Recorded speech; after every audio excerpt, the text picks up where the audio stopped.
lights on. Turn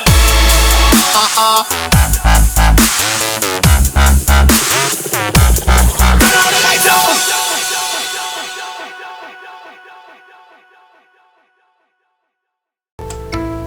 Rising from the ashes, coming at you live with another exciting video. It's Phoenix Games. What's up, YouTube? We are back with more Sakura Spirit. Last episode, we met some of the characters. Yep, that's about all I can tell you. So, let's go. Guess that's the shrine everyone's talking about. Silently, I folded up the map I was given, and after putting it inside my bag, approached the shrine. I was kind of skeptical. I was kind of skeptical about the whole religious aspect, so I didn't hold too much confidence in the idea of some shrine granting me the luck I would need to win this match. In fact, I don't really think luck is going to help much in a match like this. In my opinion, martial arts didn't hold any place for luck. A match was all about using the knowledge you gathered from the experiences you obtained in previous matches. This music is driving me insane. Entertaining previous matches, and a nice bit of talent to help. Let's turn the sound on. Oh, I feel so much better on my head. Sorry. And a nice bit of talent to help guide you through the match. There was simply no room for something superstitious like luck. Clearly, this would be a match where my experience and talent would be tested against that of my opponent. Nothing more and nothing less.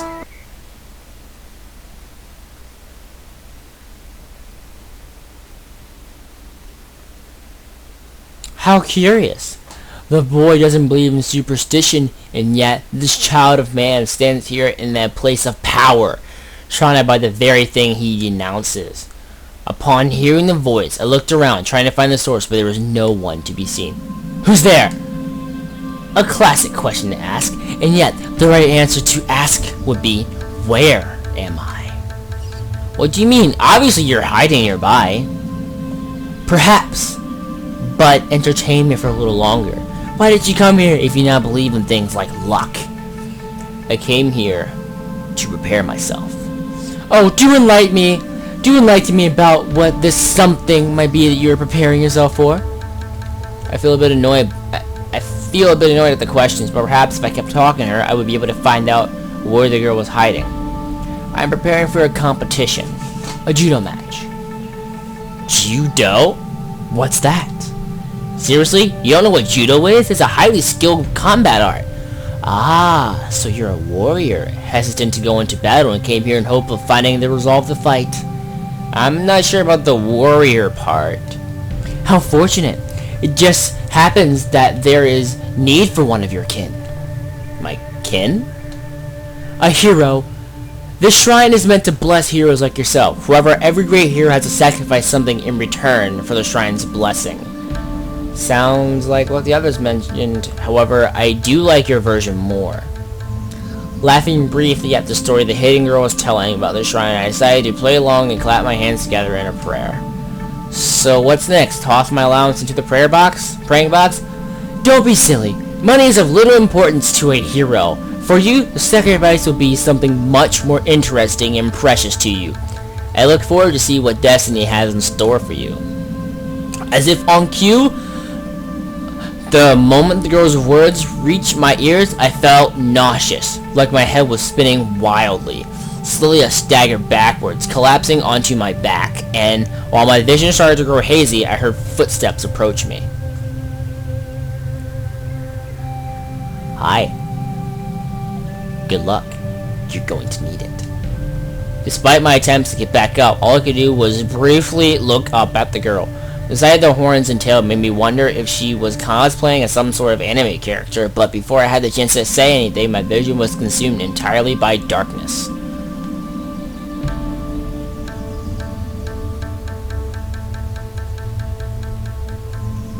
Dots. Dots. Dots. The rays of sunlight that glared into my face stirred me back to consciousness, a groan of annoyance leaving my mouth while I tried to get back onto my feet. I felt a bit dizzy, but the first thing I noticed was that I was no longer within the shrine. Rather, looked at the forest that was surrounding the dojo. Of course, my first thought was to look around and see if I could find the same girl from before, but not a trace of her presence had lingered behind. To make things even more curious, the old worn-down path that I had followed amidst the trees was better maintained than I remember. Maybe I should head home. That thought was cut short when the sound of several female voices came from nearby. Get back here! Hikage! Stop them at once! Just what exactly do you think I'm doing? I'm chasing them! I'm trying to stop them! Yeah! I think they spotted what's missing, Onisama. Keep running, Chibiko, and we just might escape. Just when I thought this day couldn't get any weirder, there came the sound of heavy footfalls from the forest nearby.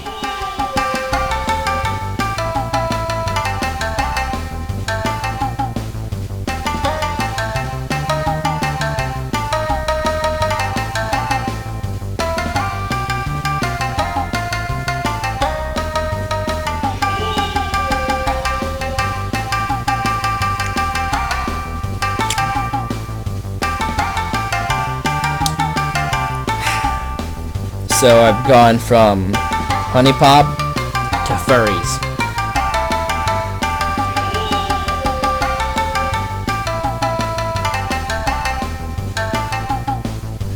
I like the blonde chick and the redhead chick. What in the world is going on here? Just a little bit away from the path I was walking. Just a little bit away from the path I was walking on, I saw a pair of girls being chased by another pair of girls. However, there were two things I noticed that didn't make any sense for me. The first detail was that the girls being chased had the ears and tail of a fox, and the other being that the girls doing the chasing were armed with a katana and a naginata. Convening Kitsune, come back here at once. Return what you stole immediately. Give me back my panties.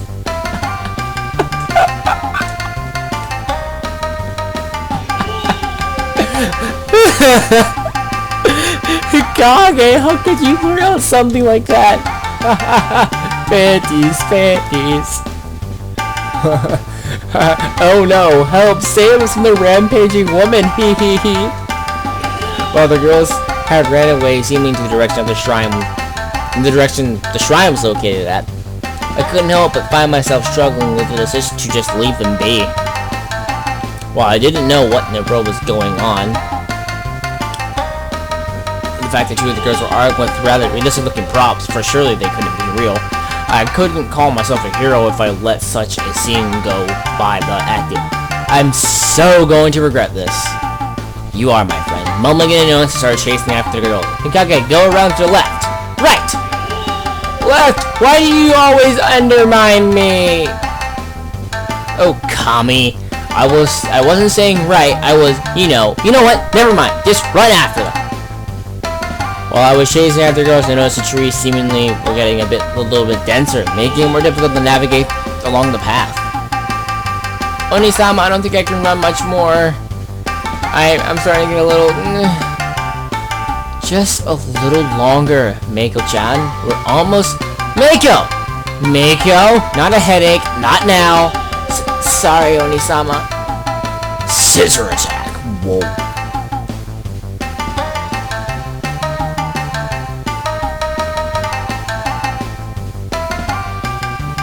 I arrived just in time to find a scene straight from an action movie. The fox girl with the blonde hair had collapsed, seemingly behind, being held up in her companion's lap. The two armed girls were approaching them, almost unmistakably with killing instincts running amok. Any martial artist could feel that. Those two girls were going to be in for a beating if I didn't stop them. We've got you now, thieves! I'm going to personally drag your sorry butts back to town and have you both stop. Maybe I'll even see how you feel running around without any undies on. Yeah, although I must admit, having her breathing on there does feel kinda nice. Keeps me feeling fresh and a little bit tingly.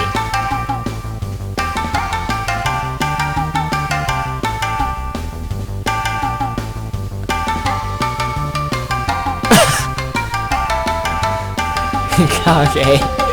Goodness, you have no shame, do you? This isn't about your nethers. This is about panties and bras. Stolen! And these two criminals being brought to justice.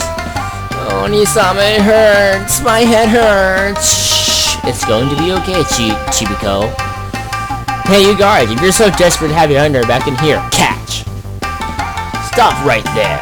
Or before I was able to interrupt the conversation, I saw her go toss a pair of objects into the air. I seen whatever they were.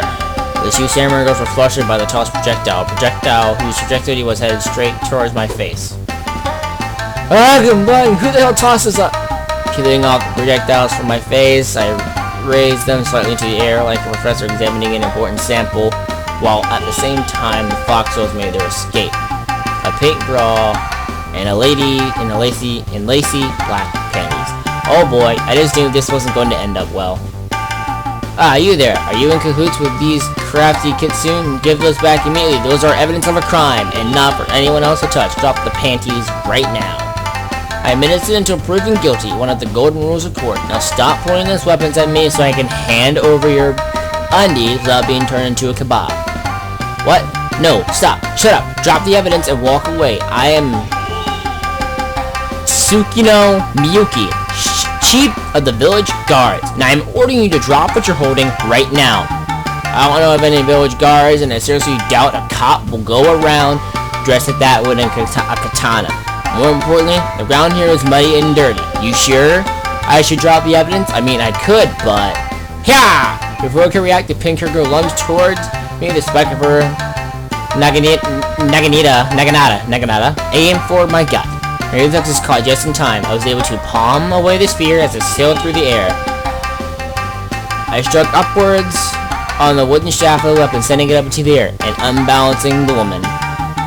Now read me, I did not order you to attack. Fine, I'll give them back. Geez, just my luck to find the girls with weapons to be the sundry ones.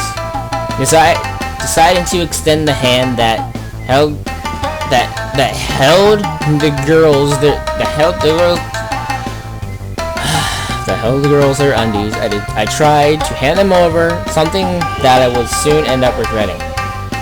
Ha! Thinking I'd fall for something so simple?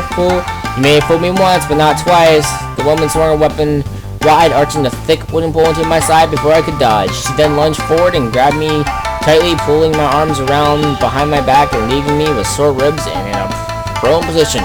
Could have fought back, but figured it would be only lead to more fighting and possibly being stabbed, which I could do without, so I remained passive. The Soviet girl stepped forward and grabbed the silk animal from my hand triumphantly. Your methods might be crude, but they get results, Ikage. Find his wrist, we'll bring him in for questioning. He probably know where those pesky thieves have been hiding. Right. And people wonder why criminals would resist at all costs. I mumbled weakly while I watched the girl with a nugget at a time at wrist together with some rope she had concealed somewhere. I hope it was meant for actual criminals. And soon felt myself dragged by the duo toward the direction of the city. Surely once we arrive at the city, you two will stop this roleplay of yours and let me go home, right? As much as I like to fool around, I got more important things to do. The city? Ha! We're not taking you all that way. You will spend the day in the village cells, thief. Who are you calling a thief? I'm a victim. First they tossed undies in my face, then I had to deal with physical abuse, and now even slander? Besides, there's no village around those parts. It's the city, you know? Tsukino Toshi? Silence! Gaga, if he speaks again before we get to the village, I'm first gonna knock him unconscious. Sundry tyrant. That's funny. And that's how I was on my way to a jail cell, cuffed and dragged by two girls that I started to suspect were pretty much crazy in the head.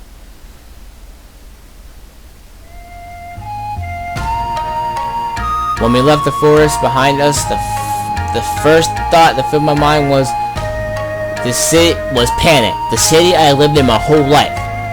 It was gone. You got to be kidding me. If I wasn't in Tsukino Toshi, then where the hell did my hometown disappear to? Hey, no talking, come on, I don't wanna... I don't want to bop you that much, kinda. Maybe a punch or two. I just want to know how the heck you blocked my strike so easily. Your attack had a lot of power behind it, but it was a little bit predictable. Just the right moment, enough pressure behind that counter, and that was the result you saw. But anyway, let me play along for a bit. Where in the world are we? This clearly isn't my hometown. I mean, the buildings look more like they could be in some sort of classic samurai movie. What the heck is a movie? This is Haramara. It's been here for years. Hey, Gag, I thought I told you to silence him if he speaks. Actually, you told me that I could do it. You didn't tell me I had to. Must be tough being her subordinate. Be silent, or I will silence you for good. This time it seemed to not be an idle threat. The girl unsheathed her katana and rested the tip of the blade against my throat. I already started to regret having played the hero earlier. Hopefully there would be someone with more common sense in the village. There would be someone with more common sense in the village. Till next time, YouTube! Stay fiery!